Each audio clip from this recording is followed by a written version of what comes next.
Sejarah pemilu di Indonesia.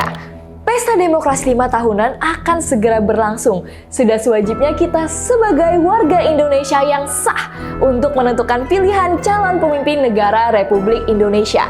Dari Sabang sampai Merauke memiliki hak dalam memilih pemilu tahun depan pada tanggal 14 Februari 2024. Tapi tahukah kamu kapan pemilu pertama kali di Indonesia dilaksanakan? Bagaimana sejarah pemilu pada saat itu dan partai apa saja yang terdaftar di pemilu pada saat itu?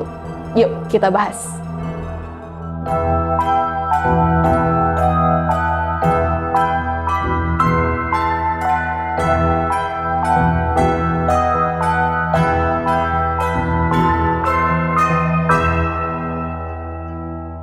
Sebelum ke pembahasan, aku mau ngucapin dulu nih selamat datang buat para Journey Gengs aku yang lagi nonton episode kali ini. Dan aku mau ngingetin kalian dulu buat jangan lupa untuk klik subscribe di bawah untuk Multi Journey. Kalau kalian suka episode-episode kayak gini yang pastinya nggak akan kalah menarik dari episode-episode sebelumnya. So, langsung aja kita ke pembahasan. Pemilihan umum nasional atau pemilu pertama kali diselenggarakan pada tahun 1955 pada masa kabinet Burhanuddin Harahap. Pemilu ini dilaksanakan ketika bangsa Indonesia baru berumur 10 tahun. Pemungutan suara dalam pemilu 1955 dilakukan 2 kali.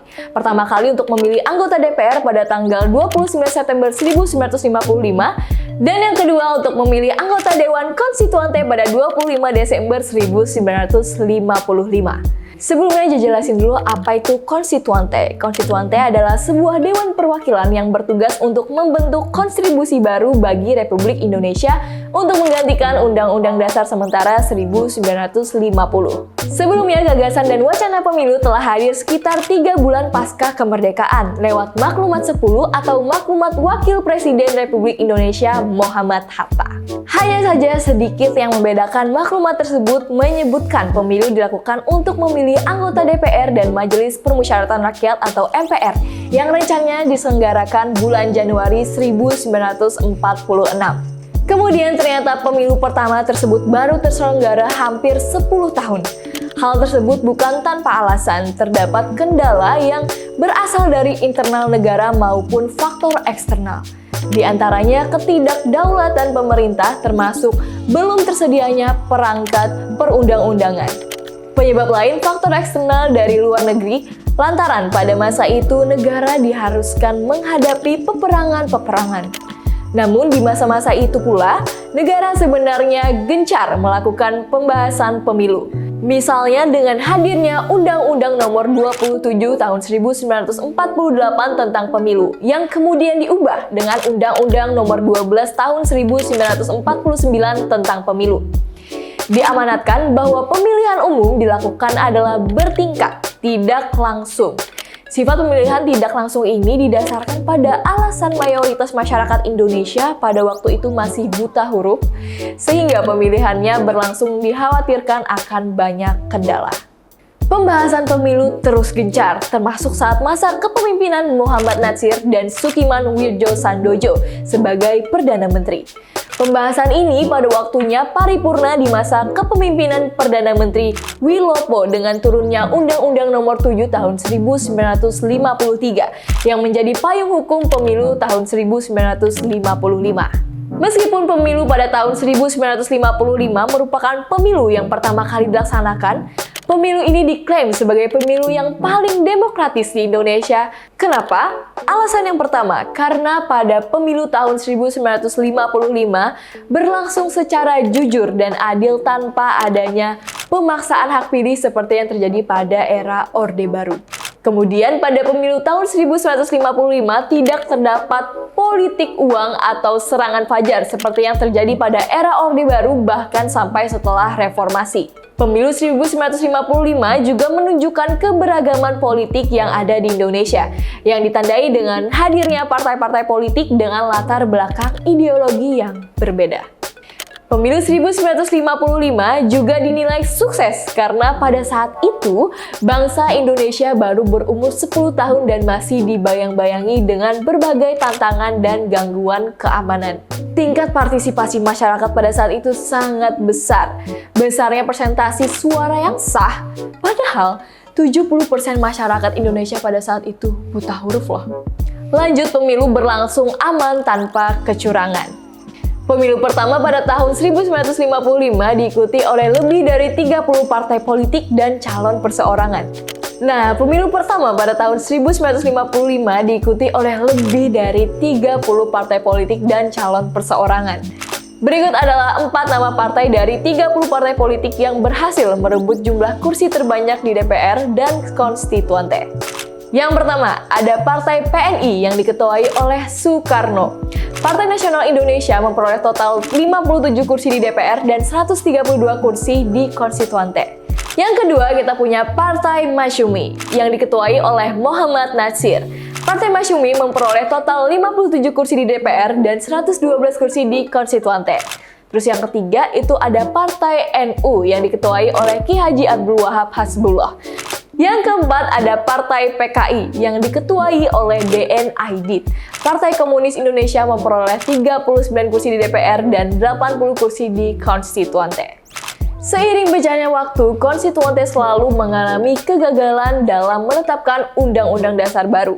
Selama 4 tahun bekerja, mereka tak kunjung menghasilkan konstitusi yang diharapkan. Perbedaan pandangan di antara anggotanya berlangsung sangat tajam dan tidak bisa dikompromikan.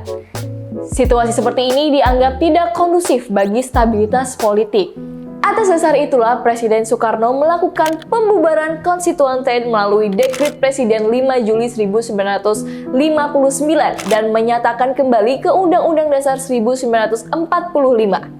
Sejak saat itulah negeri ini dikelola oleh demokrasi semu yang diistilahkan sebagai demokrasi terpimpin. Di era demokrasi terpimpin, pemilu tak pernah lagi diselenggarakan. Bahkan, wacana tentang presiden seumur hidup mulai didengungkan.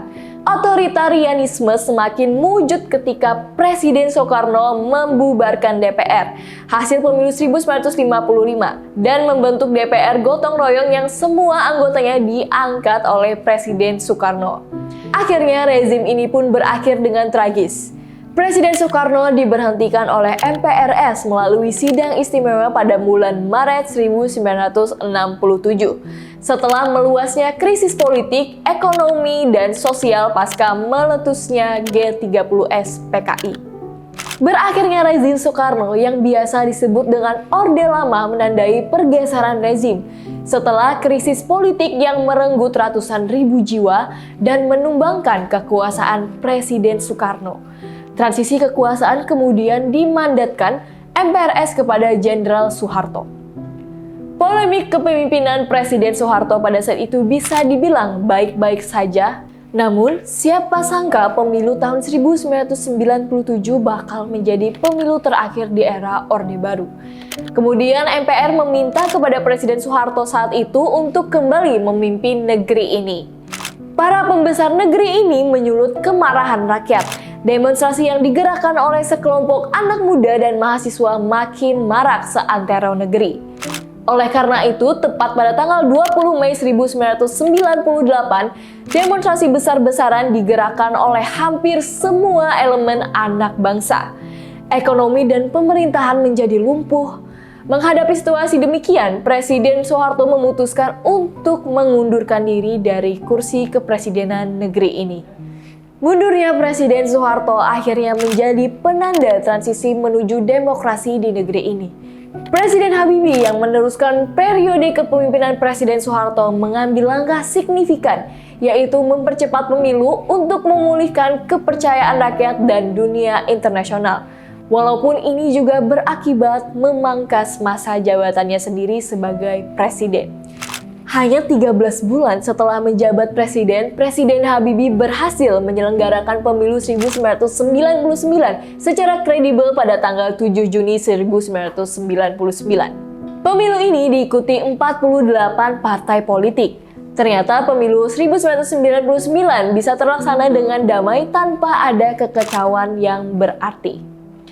Perkembangan demokrasi di Indonesia semakin tertata dengan diselenggarakannya pemilu pada tahun 2004. Selain itu, perkembangan signifikan juga terjadi pada lembaga kepresidenan. Jika sebelumnya presiden atau wakil presiden dipilih oleh MPR, maka mulai pemilu 2004 presiden dan wakil akan dipilih secara langsung oleh rakyat. Oleh karena itu, tahun 2004 menjadi riuh oleh pelaksanaan pemilu. Setidaknya ada 3 pelaksanaan pemilu pada tahun 2004, yaitu pemilu legislatif yang diselenggarakan pada tanggal 5 April 2004, pemilu presiden putaran pertama yang diselenggarakan pada tanggal 5 Juli 2004, dan pemilu presiden putaran kedua yang diselenggarakan pada tanggal 5 sampai 20 September 2004. Hasil pemilu presiden 2004 pada putaran pertama dan kedua akhirnya mengukuhkan Bapak SBY sebagai presiden dan Bapak Yusuf Kala sebagai wakil presiden Republik Indonesia. Pada pemilu 2009, dari 3 pasangan yang mencalonkan diri sebagai Presiden Republik Indonesia, Bapak SBY kembali terpilih dan menjadi Presiden Republik Indonesia dengan Bapak Budiono sebagai wakilnya periode 2009 sampai 2014. Pada pemilu 2014, Joko Widodo terpilih sebagai Presiden Republik Indonesia pada pemilihan Presiden Pilpres 2014. Saat Pilpres tersebut, Joko Widodo terpilih bersama pasangannya Yusuf Kala dengan masa periode 2014 sampai 2019. Dalam Pilpres 2019, Joko Widodo kembali terpilih sebagai Presiden Republik Indonesia untuk masa jabatannya yang kedua. Kali ini Joko Widodo didampingi oleh Wakil Presiden Ki Haji Ma'ruf Amin dan dilantik pada 20 Oktober 2019 untuk masa jabatan 2019 hingga 2024 mendatang. Keberhasilan bangsa Indonesia dalam menyelenggarakan pemilu secara kredibel dan damai telah menuai pujian dunia internasional, sehingga mengantarkan negeri ini menjadi negara demokrasi terbesar ketiga di dunia setelah Amerika Serikat dan India. Akan tetapi, keberhasilan ini bukan berarti tanpa kritik. Demokrasi di Indonesia diindikasikan berbiaya sangat mahal dan cenderung menjadi demokrasi transaksional. Para calon seakan berlomba-lomba untuk membeli suara rakyat untuk mendapatkan simpati atas pilihan rakyat. Hal ini sekaligus mengubur potensi calon-calon yang kredibel untuk mencalonkan diri sebagai wakil rakyat maupun pemimpin.